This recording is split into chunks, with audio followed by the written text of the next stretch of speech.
Panggabi ang duty ni Nomer bilang gwardiya sa isang building dito sa may Quezon Avenue, malapit sa Rotonda.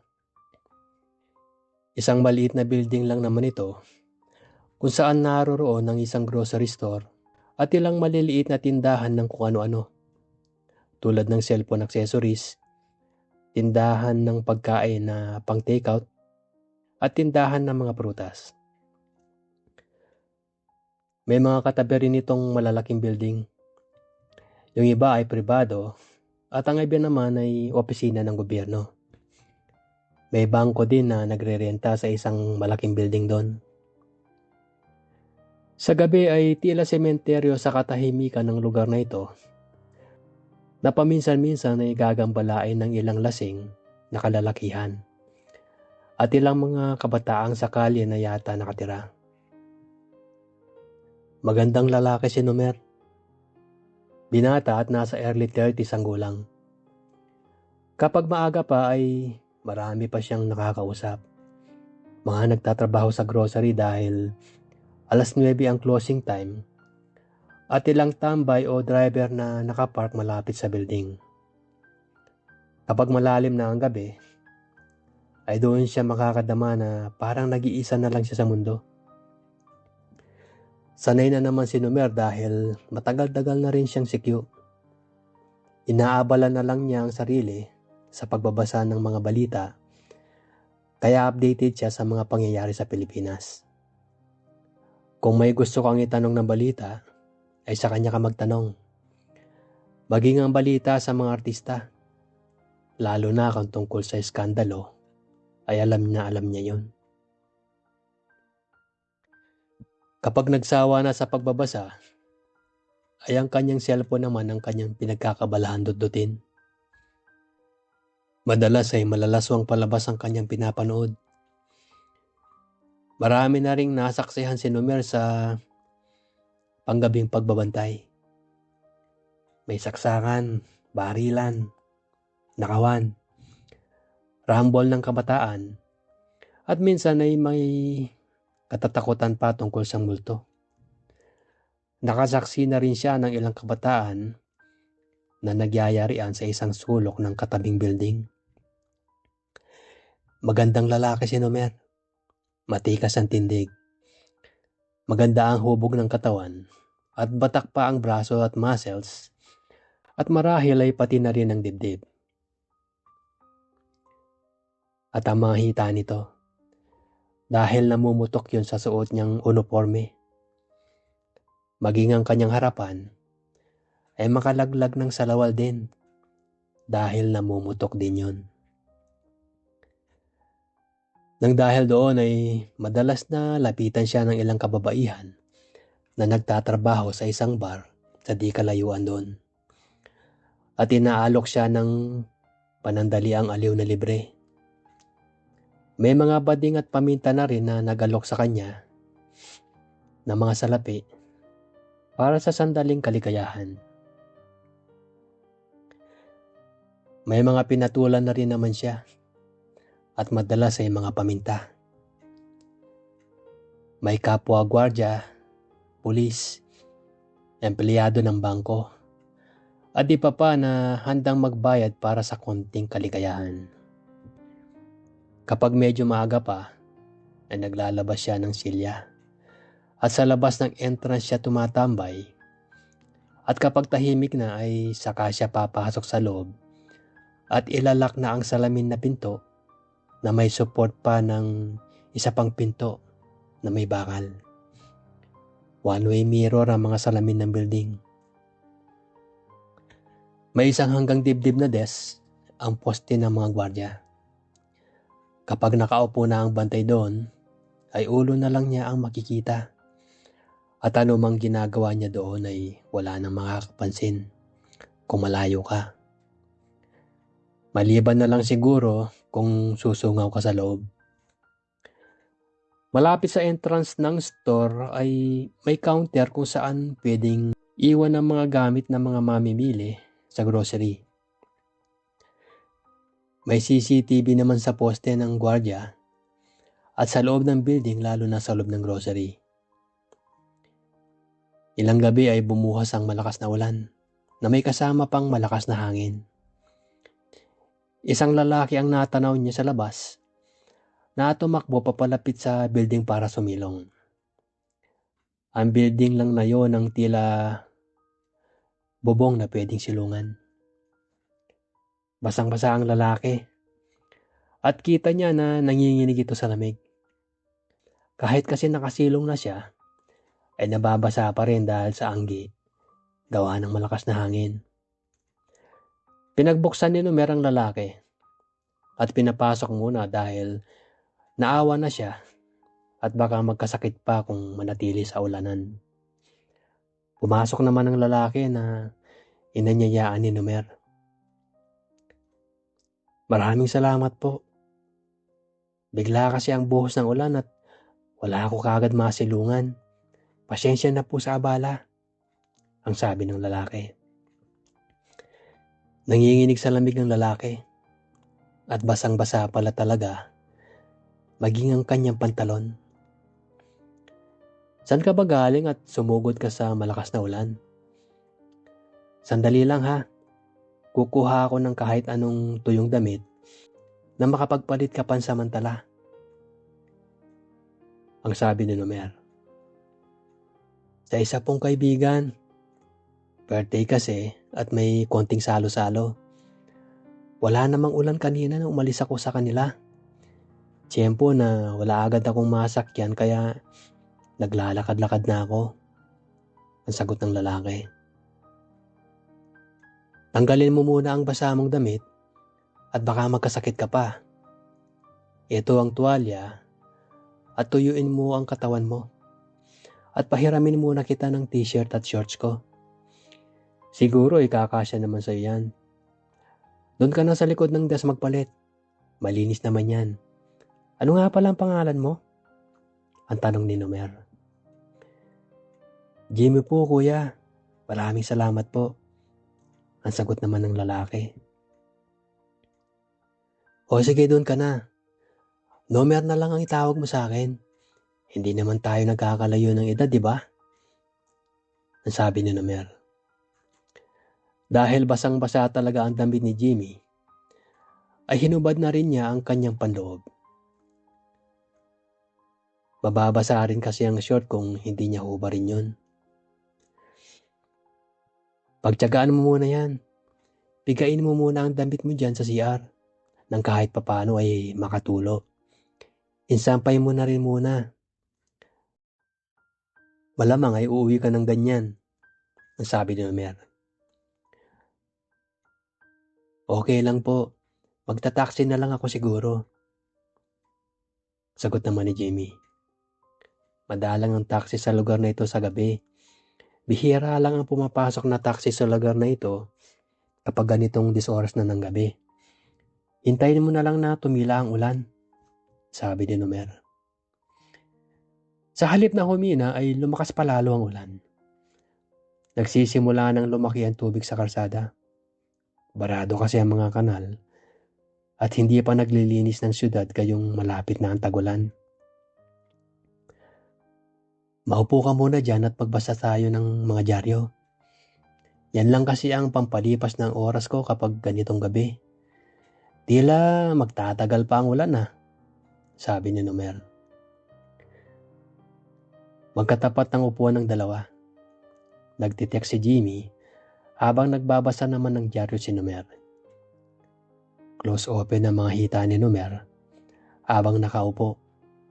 Gawin niya talaga yun lalo na at nagbabasa. Palihim na napapasulyap si Jimmy. Busy sa pagbabasa si Numer, kaya hindi niya napapansin na pinagmamasdan na siya ni Jimmy ng palihim. Gwapong mukha at magandang katawan ang nasa harapan niya.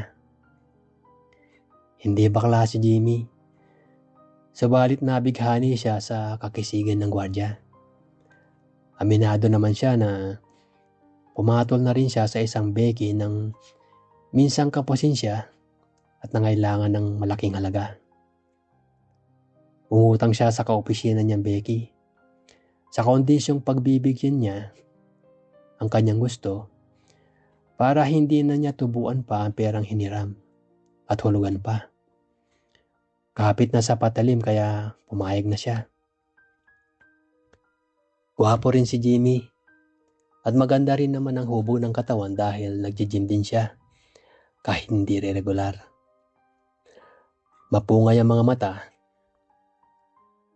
at matangos ang maliit na ilong. Makinis pa ang balat nito na tila hindi nagasgasan man lang nung bata pa ito.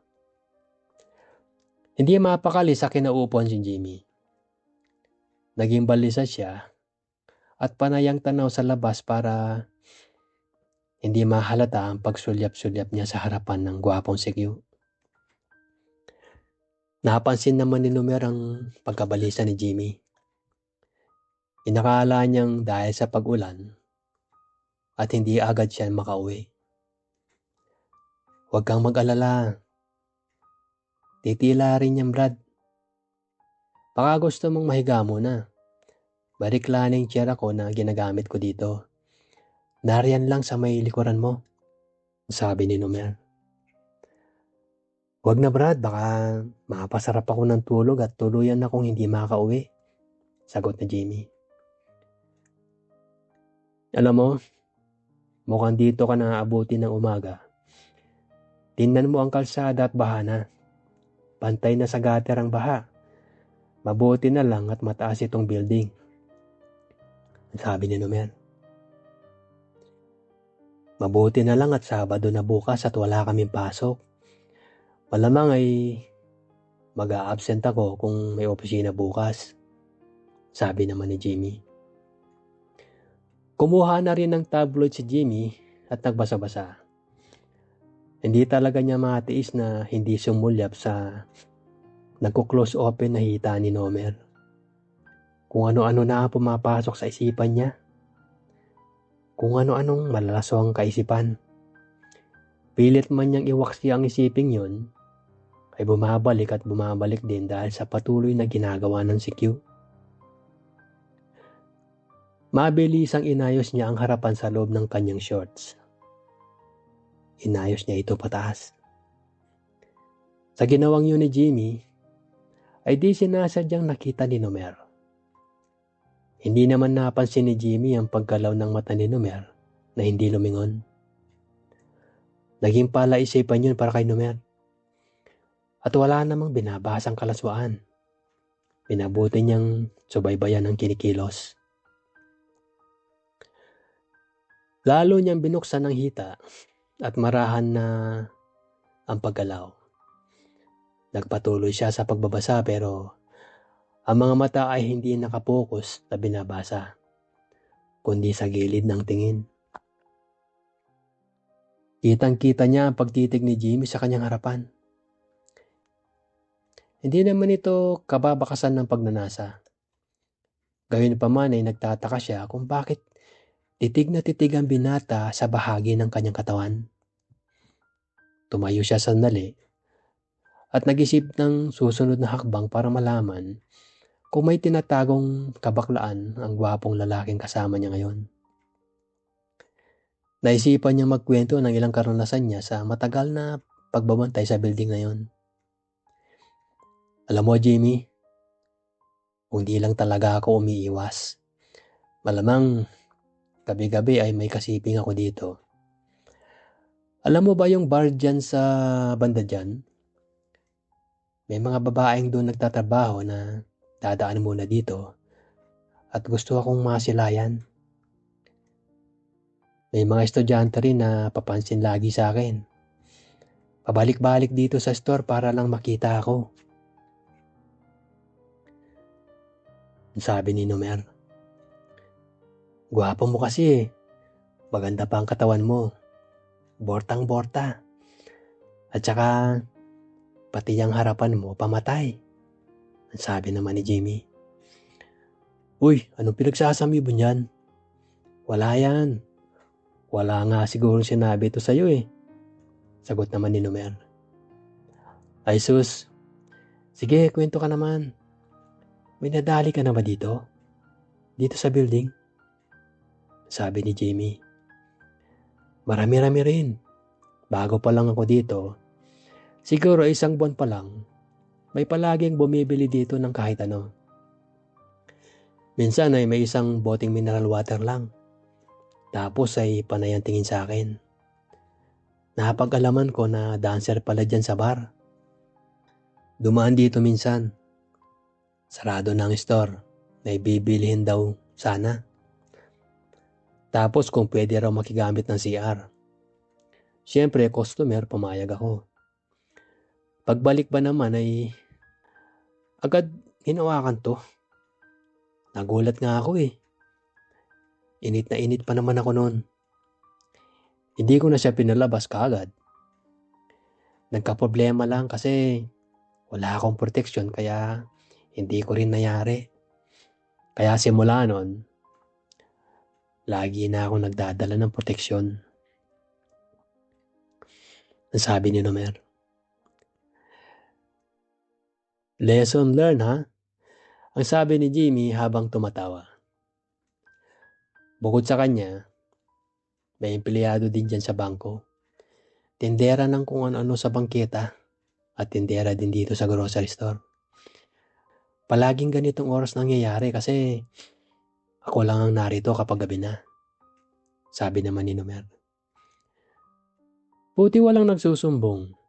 Saka hindi ka ba kinakabahan na baka may makakita sa inyo? Dito naman kasi sa loob.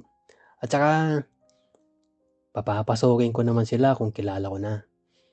Papasok sila kung walang makakitang iba. Mag-iingat kaya ako. Tulad mo, pinapasok kita kahit hindi kita kilala. Pero may dahilan naman, di ba? Sabi naman ni Nomer. Puro babae ba ang nadadali mo dito? Ang tanong ni Jimmy. Hindi, may mga badinding akong pinagbigyan. Yung isa ay may katungkulan dyan sa bangko. May asawa din yun. Minsan lang naman, nagipit ako kaya pumayag ako. Kapalit ng hinihingi kong bayad. Sabi ni Nomer. Ibig sabihin, callboy ka na. Nagpapabayad ka na eh.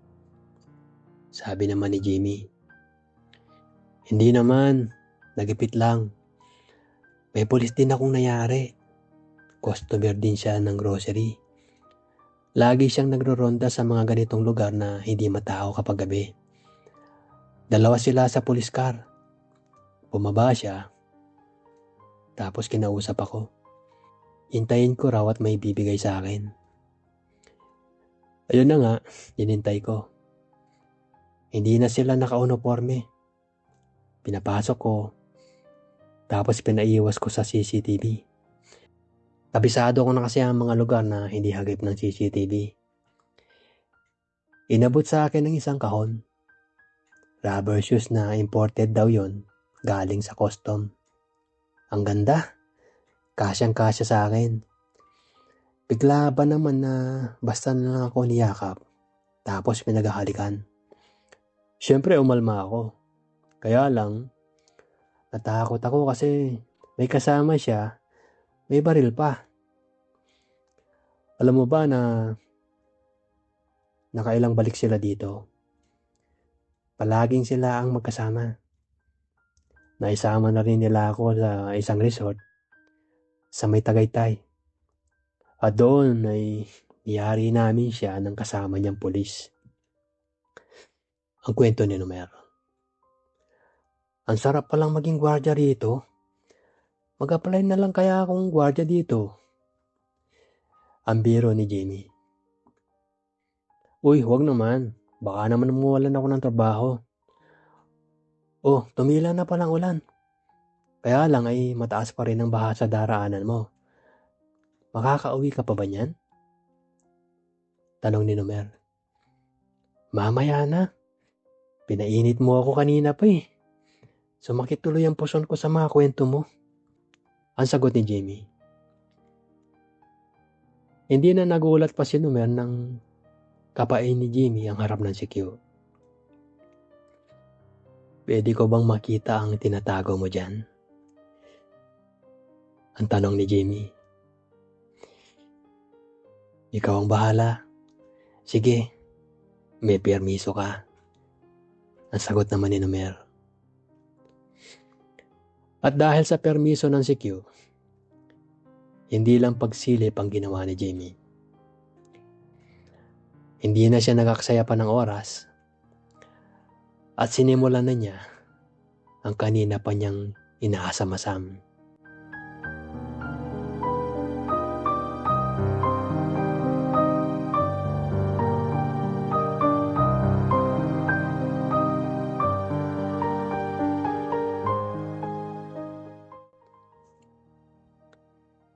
Hinang-hina ang dalawa. Pawisang-pawisan gayong malamig ang panahon dahil sa ulan. Nagbihis na si Nomer ng kanyang uniforme. Samantalang ang short at t-shirt na pinahiram ni Nomer ang sinuot muli ni Jamie. Basang-basa pa kasi ang kanyang mga damit. Humingi siya ng plastic kay Nomer para pagsidlan ng basa niyang damit. Tumila na ang malakas na ulan. Ambon na lang at wala na ring baha. Nagpaalam na si Jamie. Maraming salamat, Nomer. Isasauli ko na lang ang damit mo sa ibang araw. Babalikan kita ha. Gagawin natin ulit to. Pwede ba yan, Nomer? Ang tanong ni Jamie. Oo naman. Basta ikaw. Kahit anong oras. Ang naging sagot naman ni Nomer.